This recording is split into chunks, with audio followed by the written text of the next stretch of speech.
గుంటూరు జిల్లాలో 2 రోజుల క్రితం కత్తి దాడిలో గాయపడిన మహిళ చికిత్స పొందుతూ మృతి చెందింది. తెనాలి రామలింగేశ్వరపేట రాజుల కాలనీకి చెందిన కందుకూరి ఉషా విజయ్ అనే వ్యక్తితో గత కొంతకాలంగా సహజీవనం చేస్తోంది. అయితే ఉషా మరొకరితో మాట్లాడుతుందనే అనుమానంతో విజయ్ తరచూ గొడవ పడేవాడని పోలీసులు చెబుతున్నారు.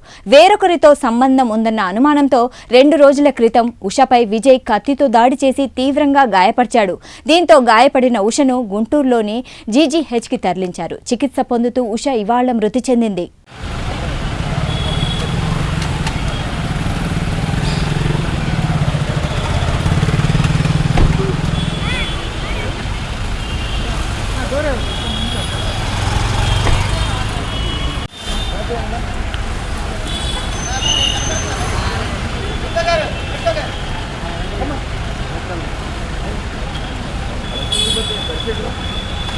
స్టేషన్ పరిధిలో రాజుల కాలనీలో ఈ చనిపోయిన అమ్మాయి ఉషా అనే అమ్మాయి భార్య భర్తలతో విడిపోయి 10 సంవత్సరాలు బట్టి ఈ ముద్దాయి అయిన గుత్తి విజయ్తో కలిసి ఉంటుంది.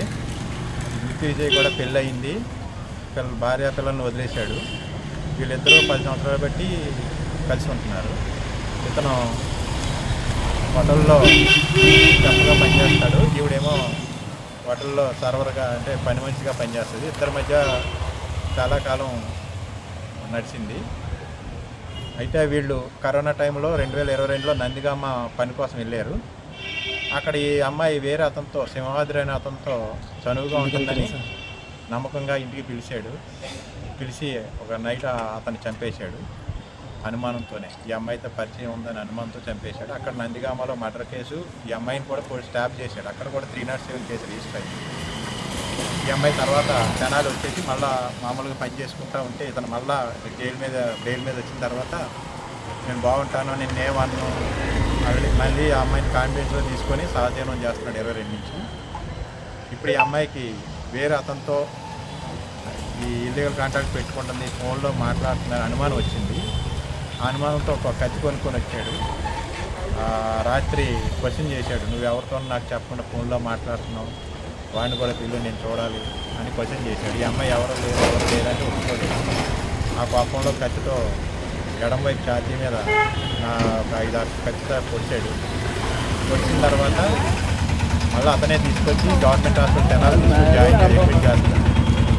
అడ్మిట్ చేసి ఎవరో ఈ అమ్మాయి వేరే అతనితో సంబంధం ఉందో అతనే పొడిచి వెళ్ళిపోయాడని చెప్తాడు. కానీ ఇన్వెస్టిగేషన్ ఏంటంటే ఇతనే పొడిచాడని తల్లి తల్లి కట్రీడను ముసలి పెద్ద ఆవిడ చెప్తుంది, ఇతనే అనుమానంతో పొడిచాడని చెప్తుంది. ఈ అమ్మాయిని గుంటూరు హాస్పిటల్కి రిఫర్ చేశారు. ఇక్కడ ఈ అమ్మాయి ట్రీట్మెంట్లో ఉంటూ చనిపోయింది. అతని మీద మర్డర్ కేసు రిజిస్టర్ చేసి ఆ అమ్మాయి యానాది కులం చెందింది కాబట్టి SC/ST కేసు కూడా అట్రాక్ట్ అయ్యింది. దాని మీద ఈరోజు వచ్చి ఎంక్వైరీ చేస్తున్నాం. ముద్దాయిని త్వరలోనే రిమాండ్ చేసి తగిన చర్య తీసుకుంటాం. ఘటన ఎప్పుడు జరిగింది?